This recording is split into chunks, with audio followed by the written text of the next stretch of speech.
could you explain the importance of a living master opposed to a master who is no longer in his body, and the difference, really? Do I have to really explain the difference between the dead and the living? It's a big difference, isn't it? What would you like to be right now, living or dead? Living, isn't it? So, the values of living I don't have to sing. It's very significant to be living, isn't it? Whether you're a master or no master, it is very significant to be living, isn't it? So, that significance continues in everything. Those who left their bodies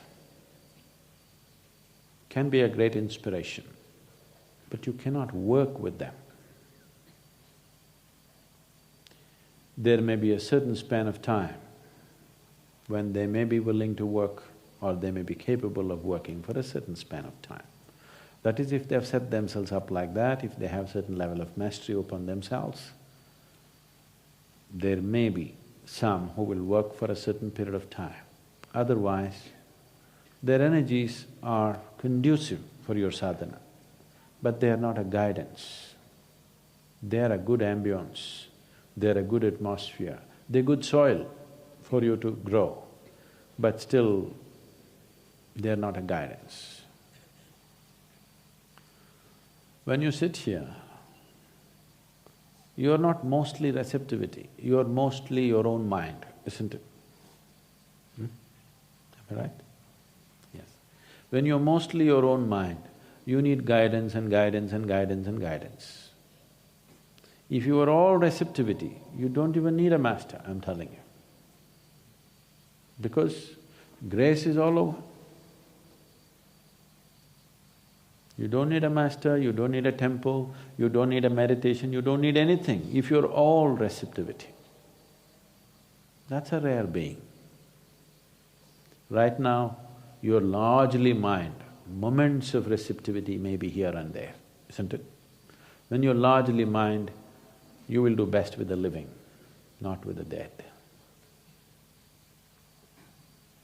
If you're all receptivity, you would do well with the dead, and even without the dead, you would do great. Because grace is not in one place in the existence. There is no place in the existence where there's no grace. Maybe a few places are more conducive, that's different. But there is no place in the existence where there is no grace. It is just that, is it churning up intensely enough in a particular place for you to be receptive?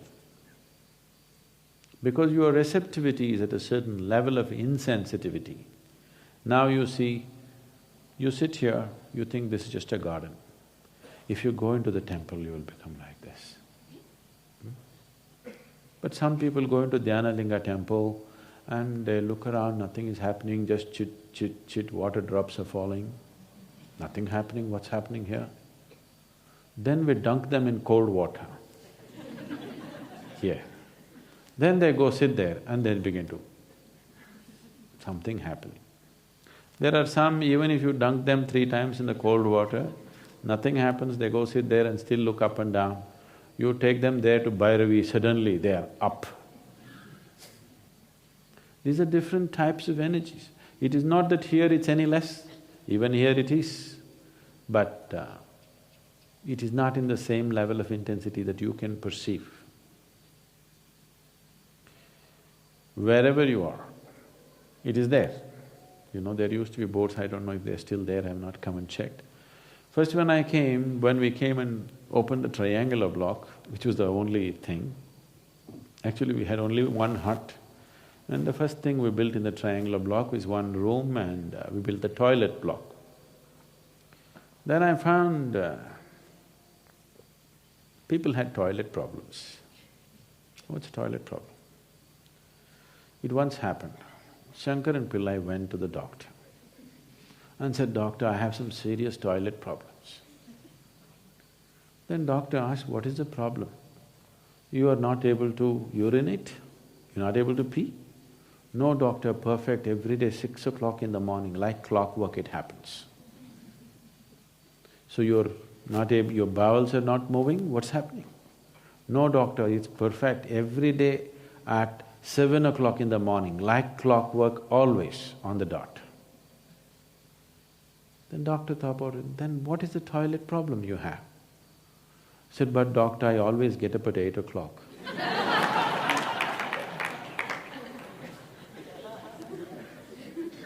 So people had such toilet problems. Not that it was not happening, it was happening little messy. So I asked him to put up a board that divine is here also. Inside every toilet, when you close the door, when you sit down, it says divine is here also. So that you shit with some sanctity. Shit can be a spiritual process. After all, the whole spiritual process is to cleanse yourself. It is one of the most… the best cleanup jobs you can do in a day. Yes? So, grace is there also, I am saying. It's not any less in the toilet. But you may not be able to feel it in the toilet because you want to finish your job and go out of that place. Temple is more conducive, not just in atmosphere, even in terms of energy. It is made conducive so that you can feel it. Right now there is life energy everywhere, but you're not able to take it in. You have to make food in a certain way and consume it, then only you are able to take it in. A goat comes and grazes this grass and he is nourished. You cannot eat this grass and be nourished, you need a different kind of thing. There are many insect forms, there are many other microorganisms where for them 90% of their life energy happens because of sunlight and air. No water, no food. Only 10% of their energy happens because of water and whatever food they consume, because they're micro. If you're micro, how much would you consume? Micro, isn't it? So, even in you, if you become very receptive, you will notice, you will see on a particular day, if you remain very ecstatic through the day, you will see the volume of food that you eat will just come down because your receptivity is better. How you receive the sunlight, air and water, easily 60% of your life energies can be generated from sunlight, air and water. Only 40% from the food that you eat. Most human beings in the world can eat 25 to 30% of what they're eating right now and live perfectly well, maintain the same weight, not lose weight, maintain the same weight, live perfectly well, become much more healthy, much more agile, much more active and much more energetic with just 25 to 30% of the food that they're eating. You can experiment. And it happens when you're in a Bhava Spandana program, you're not even eating 20–25% of the food that you normally eat because we don't give you time to eat. And people are much more energetic than usual. People come to samyama, if they become meditative, they barely eat and they're still fine. So, your receptivity has to be enhanced. If your receptivity is enhanced, dead, living, even the non-existent will help you. But when you're so full of mind, you must be with the living, otherwise you will deceive yourself. You will receive all kinds of messages, the kind of messages that you like. If your guru sends you a note from heaven, I love you, don't believe it, it's your mind. Yes, it's your mind, he doesn't do such things.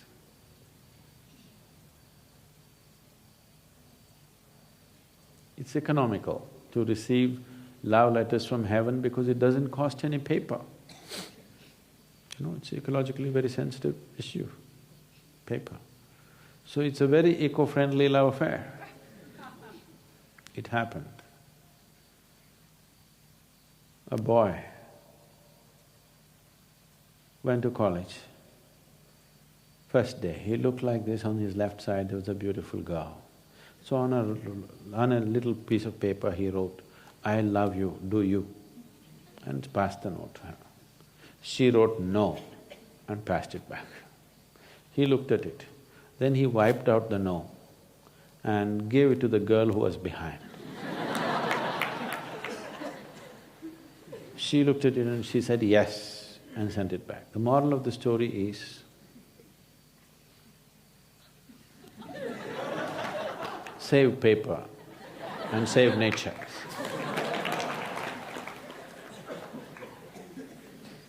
So, ecologically it's good, spiritually not good.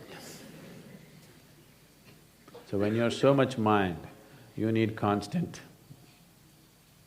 another mind to fix you.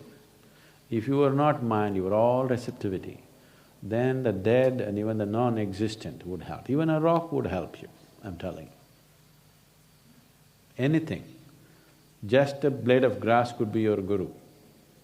Yes, but that is if you're mindless. When you're so full of mind, no, you need another mind, cleverer than your mind, constantly fixing you.